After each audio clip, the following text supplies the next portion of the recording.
बांग्लादेश में अशांति और वहां पर जिस तरह से दंगे हो रहे हैं, सरकार गिरा दी गई है और इस वक्त बांग्लादेश में अशांति का असर भारत पर भी पड़ रहा है।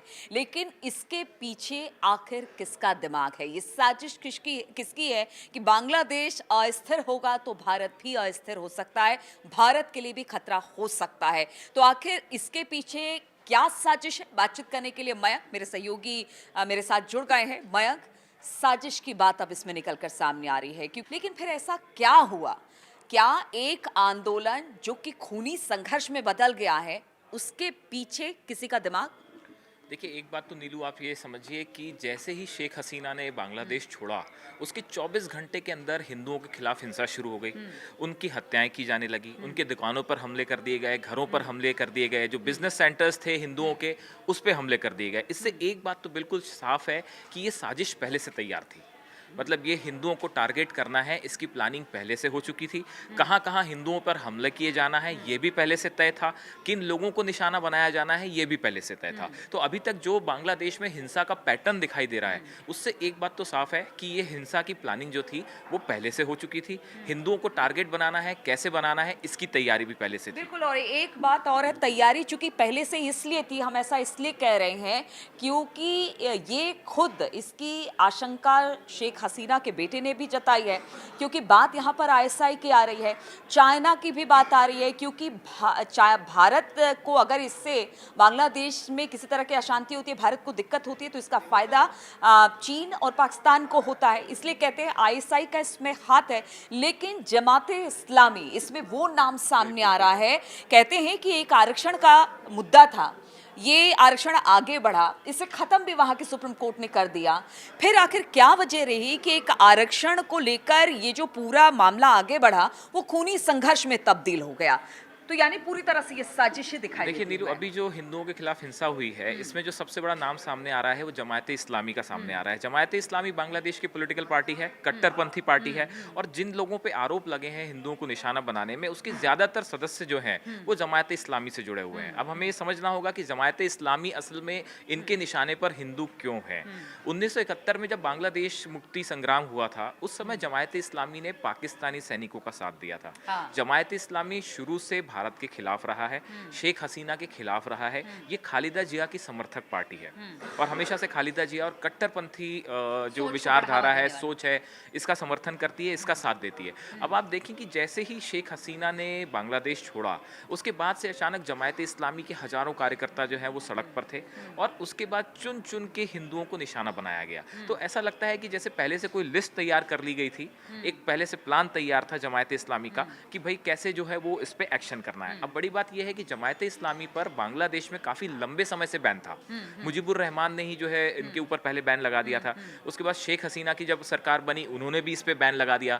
यहाँ तक कि जो बांग्लादेश का इलेक्शन कमीशन है, उसने भी राष्ट्र विरोधी गतिविधियों के चलते जमायते इस्लामी पे बैन लगा दिया था। तो लंबे समय से जमायते इस्लामी जो है वो संगठन बैन था, लेकिन उसका फिर भी एक बड़े पैमाने पर उसके कार्यकर्ता है, उसका बड़ा बेस है। और जैसी शेख हसीना हटी सत्ता से, उसके बाद अचानक से जो है बिल्कुल 24 घंटे के अंदर जो है जमायत इस्लामी वो फुल फ्लेजेड एक्टिवेट होकर सामने आ गया और वो जो है सड़कों पे कार्यकर्ता उतरने लगे। मुजीबुर रहमान का जो है वो उनका स्टैचू तोड़ दिया गया।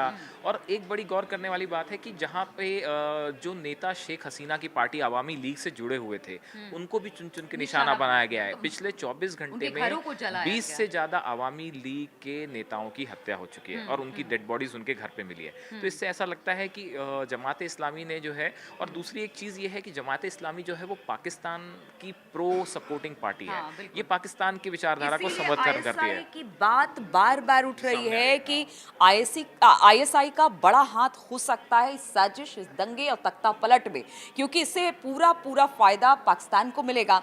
और चूंकि अगर बांग्लादेश में अस्थिरता होती है तो फिर भारत पर इसका असर पड़ेगा, क्योंकि अगर नॉर्थ ईस्ट की बात कर ली जाए, एक बड़ा मतलब कह सकते हैं कि एक लंबा चौड़ा जो कि बॉर्डर का इलाका है वो लगता है बांग्लादेश से, और कहते हैं कि ये दुनिया का 5वां ऐसा बड़ा बॉर्डर का इलाका है जो भारत और बांग्लादेश के बीच में लगता है। तो वहाँ से घुसपैठ की भी आशंका बहुत बढ़ गई है, क्योंकि देखिए वहाँ पर हिंदू तो पहुँच रहे हैं, लेकिन साथ साथ घुसपैठिए भी पहुँच रहे हैं और एक बार फिर से आतंकवाद आतंकवाद बढ़ाने की कोशिश भारत में हो सकती है मयंक? बिल्कुल, बिल्कुल। बड़ी साजिश। अब देखिए, अभी वहाँ पे जो है अंतरिम सरकार बन गई है बांग्लादेश में, लेकिन आने वाले समय में बांग्लादेश की जो राजनीतिक सिचुएशन है, जो पॉलिटिकल हालात है वहाँ पे, वो किस करवट बैठेंगे, उनका क्या रुख होगा। कल जो है विदेश मंत्री एस जयशंकर ने भी संसद में यही कहा था, राहुल गांधी को भी उन्होंने जवाब दिया था कि भारत सरकार के हालात पे नज़र बने हुए हैं और आने वाले समय में वहाँ जैसे डेवलपमेंट होगा, उसके हिसाब से भारत की सरकार उसको रिस्पॉन्ड करेगी। अब देखिए, इसमें एक दो बातें तो साफ है, जैसा आप बता रही हैं कि अब बांग्लादेश में जो भी सरकार बनेगी, वो उसका भारत के प्रति वो रुख तो बिल्कुल नहीं होगा जो कि बिल्कुल शेख नहीं, हसीना का है। क्योंकि इस जो हिसाब किताब इस वक्त चल रहा है, जो कट्टरपंथी चरमपंथी इस वक्त बांग्लादेश में धीरे धीरे कब्जा करते चले जा रहे हैं, उससे लगता नहीं कि वो रिश्ते उस तरह के होंगे। लेकिन चूंकि व्यापारिक रिश्ता है और कहते हैं कि रोजाना का आना जाना भी बॉर्डर के एरिया से है, तो आप इसको भारत को इग्नोर भी नहीं कर सकते हैं।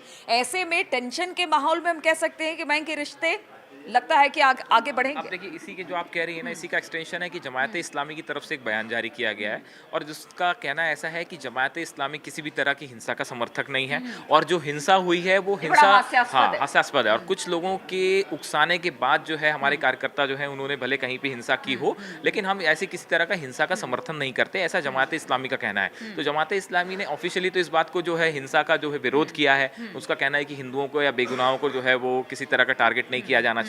तो जमात इस्लामी के भी अब दो रूप जो है वो सामने आ गए हैं। तो एक तरफ तो अब उसको ये भी लग रहा है कि भाई हम सरकार का हिस्सा बन सकते हैं जल्दी, तो एक पॉलिटिकल जो है स्टैंड भी करना है, और दूसरी तरफ से जो है उनकी एक जो प्रॉक्सी वॉर जो है उन्होंने हिंदुओं के खिलाफ छेड़ दिया, ऐसा लग रहा है। तो आने वाले समय में बांग्लादेश को लेकर भारत सरकार के सामने कई चुनौतियां होंगी, जिससे निपटना ना सिर्फ बॉर्डर से घुसपैठ, आर्थिक जो है व्यापार जो है वो कैसे करना है और डिप्लोमेसी के लेवल पे कैसे डील करना है, ये थोड़ी चुनौती बना होगा। लेकिन बैंक बड़ा सवाल ये भी है, चूंकि देखिए भारत अंतरिम सरकार बनने तक वो अपने आप को थामे हुआ था, उसके बाद देख रहा था कि आगे क्या करना है।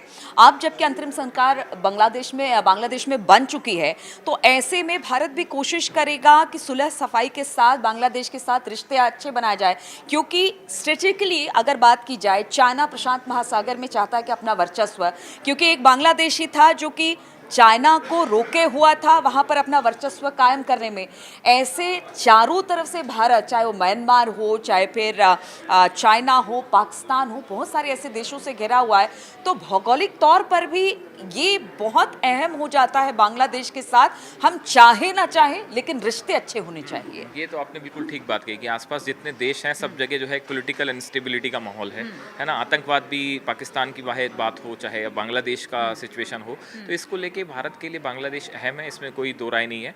और अब लेकिन भारत सरकार को कुछ समय, जैसा कि एस जयशंकर कह रहे हैं कि हम वेट करेंगे, कुछ देखेंगे वहाँ पे हालात कैसे बनते हैं, उसके बाद ही हमारी जो है लेकिन कूटनीति एक सवाल मयंक, और चूंकि शेख हसीना अब भी यहीं पर है और कहा यह जा रहा है कि अभी भी वो कोशिश कर रही है, अमेरिका वीजा देने से मना कर दिया, ब्रिटेन ने कहा कि नहीं हम इस पर विचार नहीं करेंगे, यूरोप जाने की बात उनकी हो रही है। ऐसे में भारत में कब तक रहेंगी पता नहीं। कहते हैं कि बांग्लादेश में एक एंटी भारत जो कहते हैं ना परसेप्शन, वो भी बन रहा है हिंदुओं के लिए, जो खतरा बन सकता है अगर ज्यादा दिन तक शेख हसीना यहाँ पर देखिए, मैं आपको इसमें एक बात बताऊं, जहाँ तक मैंने चीज़ों को समझने की कोशिश की, बांग्लादेश में जो हिंदुओं को खिलाफ हिंसा हो रही है, इसमें जो है हम लोगों को दो भागों में डिवाइड कर सकते हैं। एक जो बड़ी जनसंख्या है उसका भारत से कोई दुश्मनी नहीं है, जो बांग्लादेश के आम नागरिक हैं उनकी ना भारतीयों से किसी तरह की कोई दुश्मनी है, रिलेशनशिप है, और हिंदू मुस्लिम जैसा कोई इशू बांग्लादेश में बड़े पैमाने पर नहीं है। लेकिन ऐसा लगता है कि जो लोग हिंसा कर रहे हैं, ये जो उपद्रवकारी हैं, ये एक साजिश, एक माइंडसेट के साथ, एक साजिश के साथ कुछ लोग थे